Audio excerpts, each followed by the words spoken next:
Resuming debate, the honourable member for Calgary-Nose Hill. Hear, hear. Thank you, Mr. Speaker.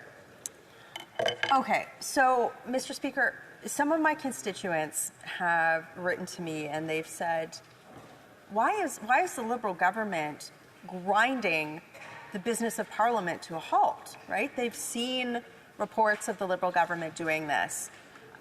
So I want to break down what is happening here today and why it is so crazy that the Liberal government is allowing to do this, and then what Parliament should be doing in response. So what's happening here? So we're debating a motion at this point in time. And it's this whole process of how we got here today started on June the 10th, when this House, the House of Commons, adopted a motion calling for the production of various documents related to SDTC to be turned over to the RCMP for review.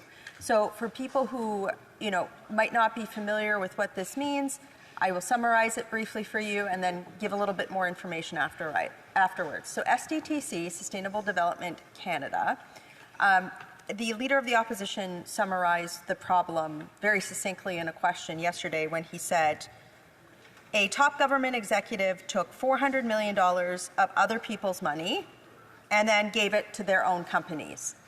So that's essentially, it's problematic. And then my colleague from South Shore St. Margaret's, other members of the Industry Committee, the Ethics Committee, they've been pulling at the threads of this scandal for over a year now, uncovering a massive conflict of interest that the RCMP should be looking at. So what happened was Parliament passed a motion to send documents related to the scandal to the RCMP, okay?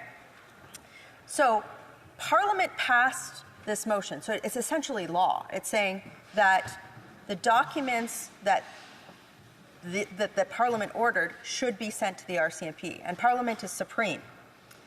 So in response to that motion, which was adopted by this House, government departments either outright refused the House order or redacted documents turned over, citing various provisions. But they actually ignored what the House order said to do. So again, to reemphasize, this was a duly passed motion of the House of Commons. This wasn't some sort of random demand. This was a motion that was debated in the House of Commons and passed by the House of Commons. So it's essentially law. So it forced these government departments. It says you have to submit this over. And you know what they did? They flipped the bird to Parliament. They said, we're not sending this over. Okay? So that raises a whole host of questions about why government departments would not be sending incriminating documents over to the RCMP, right? And anybody who is watching this should understand that it's highly problematic. But it's also problematic because it breaches members' privileges here, right? Because it's essentially the government saying no to Parliament on something, okay? So then what happened was when parliamentarians understood what had happened was that the Conservative House Leader raised something called a point of privilege. He essentially was asserting that the House's privilege had been breached because the government had not complied with the previous House order, that motion that was passed to compel those documents. Now, again, why is this important, Mr. Speaker? It's important because what the government did here was that they said that they would not turn over incriminating documents to the RCMP on a major scandal in spite of the House voting to do so. And then the House Leader said, no, the privileges of this place, or the rights that we have when we are all representing over, in my case, it's roughly 120,000 people, were violated because the order of this House was not complied with. For somebody who might not, this sounds too technical, it's basically saying, looking at something in the criminal code and saying, well, I'm going to do that anyways, and you can't punish me, okay? So with that point of privilege, your office, Mr. Speaker, the chair, ruled that privilege had indeed been breached. so that this was a problem. So that's a good thing, and that's where we bring today. So the motion that's in front of the House as a result of this whole rigmarole, which I might add, just to be perfectly clear, the government could have prevented all of this entire waste of resources. Think about how much time has been wasted to try and force the government to do something that they should have done already. How could they fix this? They could just do what? Hand the documents over. Hand the documents over per the law that was passed in this place. But no, here we are today. So now we're debating a motion that does the following. It refers this whole matter to a standing committee for review.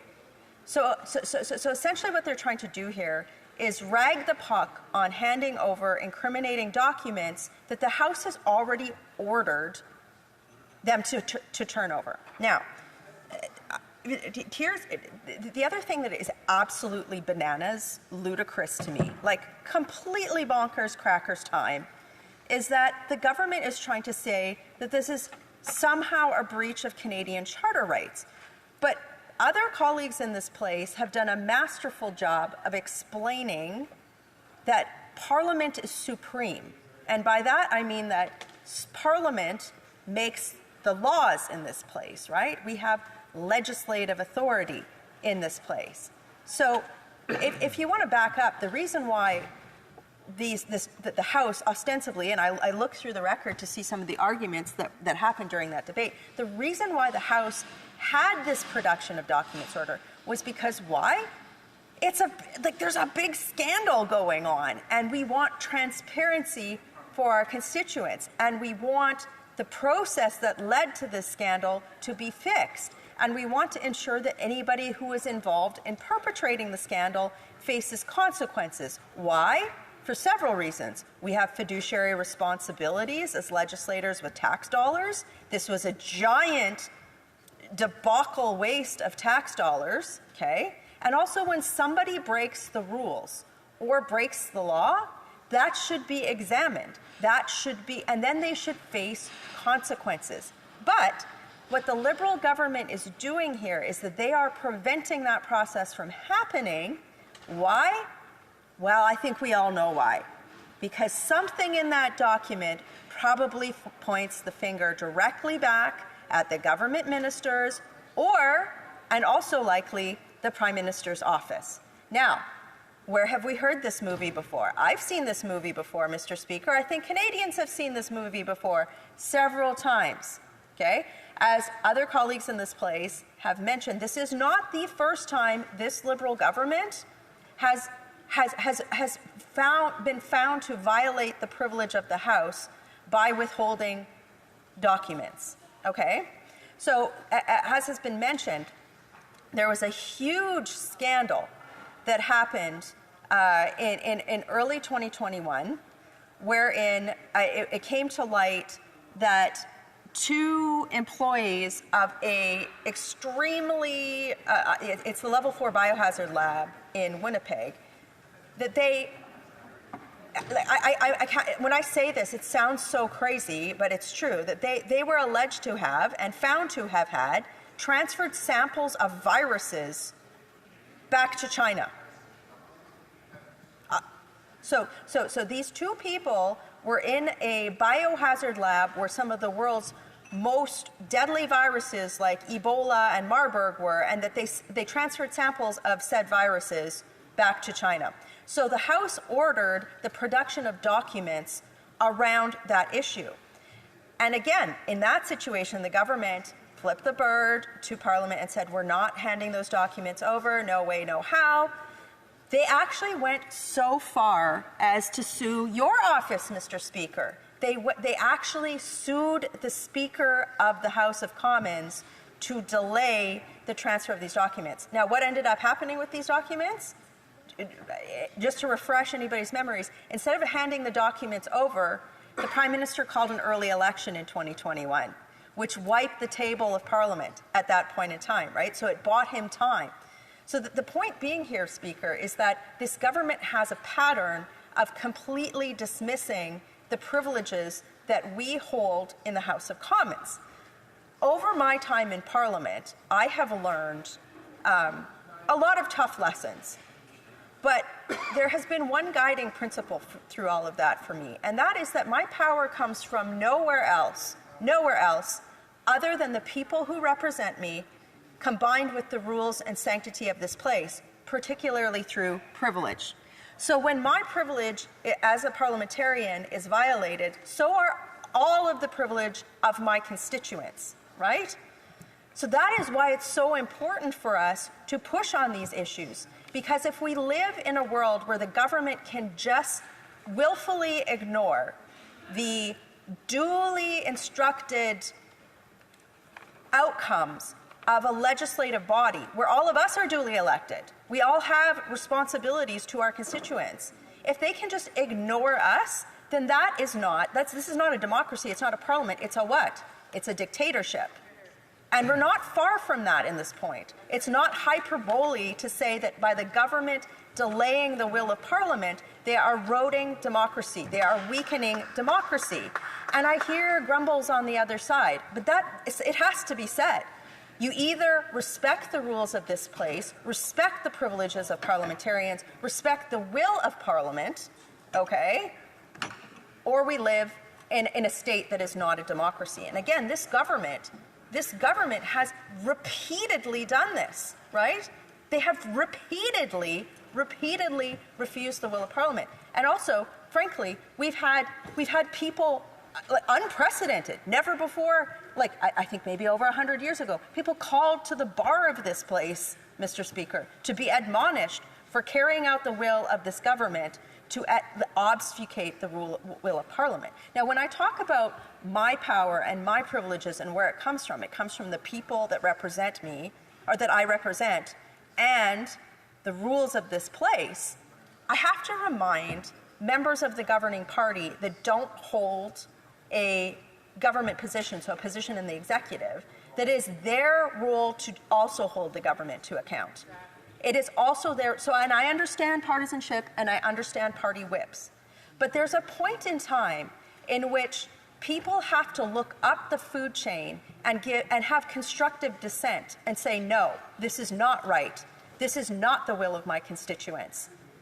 I am here to uphold their interests. And I've done that from time to time, Mr. Speaker, in this place, because I know that where my power comes from, and I will not cede that power in any way, shape, or form. So it is very, very disappointing for me, Mr. Speaker, to watch members of the governing party who have been here for some time. They've been here for a hot minute. They've been elected in 2015, but they've never had to challenge their party in any meaningful way. And now, at this critical juncture, when they're living behind a feckless leader, literally like a feckless leader who cannot tell right from wrong in any circumstance, is literally just trying to find a better job, which he's not going to find, which is why he's clinging to power so desperately. At that point in time, that caucus should be challenging him on everything that he does. Anything that, because he has led his party into a state of moral oblivion. So it is now their moral responsibility as backbench in that party to say, I'm not doing this. And at the very least, on this one, for them to get up in the House of Commons, and I hear members literally reading off the PMO approved questions for the day to try and suggest that somehow carrying out the will of Parliament, which is it's also their privilege that was breached, by the way, and all of their constituents' privileges are breached, that somehow it's a charter violation? Come on. This is why they will lose their seats in the next election. And why? Because they know that when their constituents lose that sense that they are willing to stand up for them, no matter what the PMO says, no matter what the party leader says, when they look, they don't have that sense of right from wrong. And Mr. Speaker, this is a pretty clear case of right and wrong. It really is. I mean, we have people from very disparate political backgrounds from the left of the spectrum to the right of the spectrum in this place say, look, we might not agree on policy. We might not agree on how to deal with an emergent issue. But we're going to agree on one thing, that if this country is supposed to carry out its business, to live in a peaceful pluralism, then the rules of this place have to function. They absolutely have to function. And they're not. So that's why we're debating this motion today. And it has been encouraging to hear members of different political stripes say, you know what, we can disagree on much, but we are going to agree to uphold the rules of this place. But the question then becomes, which is, at what point do people, other members of this place, stop propping up a government that continues time and time again, day in and day out, to ignore the rules? To just say that it doesn't apply to them, to look for ways out, and not even to look for ways out, not to look for loopholes, but just to ignore the rules of this place. And again, this is not the first time. This is one of countless instances. I've only given 2 here. You have a prime minister who has breached ethics violations. You have a government you have members that will filibuster privilege motions just so that they can't move forward. And it's in those moments that members who do not hold a government appointment, whose job, their sole job, all of us who do not hold a government appointment, and we are not part of the executive branch of government, it is the number one priority is to hold the government to account. That might be in a caucus meeting or whatnot, but at some point in time, you have to say, you know what? No, not today. Not today. Not today, you guy, you, hey.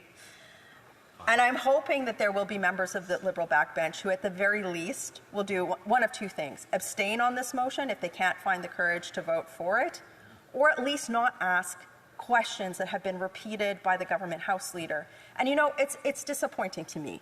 I like to see women in strong roles in the House of Commons. I think it inspires other women to do the same. But to repeat the talking points coming from a feckless man who clearly has lost the moral authority to govern, I also hope that some of the cabinet ministers have a think and look within their heart and go, you know what, I'm tired of this. I'm tired of doing this. I will not do this anymore. So, Mr. Speaker, I'll just close with this.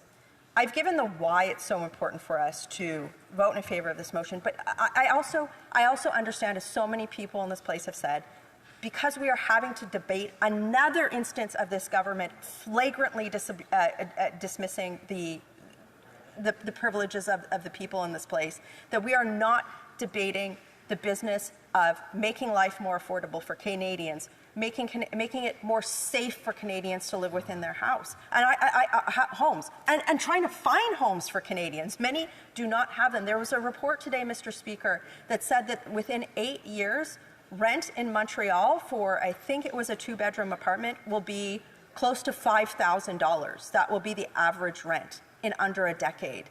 We are on a course of abject failure in this country, but we cannot address any of these issues. We cannot have that constructive debate if the rules of this place are not being followed. So I ask the government to end this today by handing the documents over, obeying the will of this place, respecting our democracy, so that we can move on behalf of our constituents. Thank you. Excellent.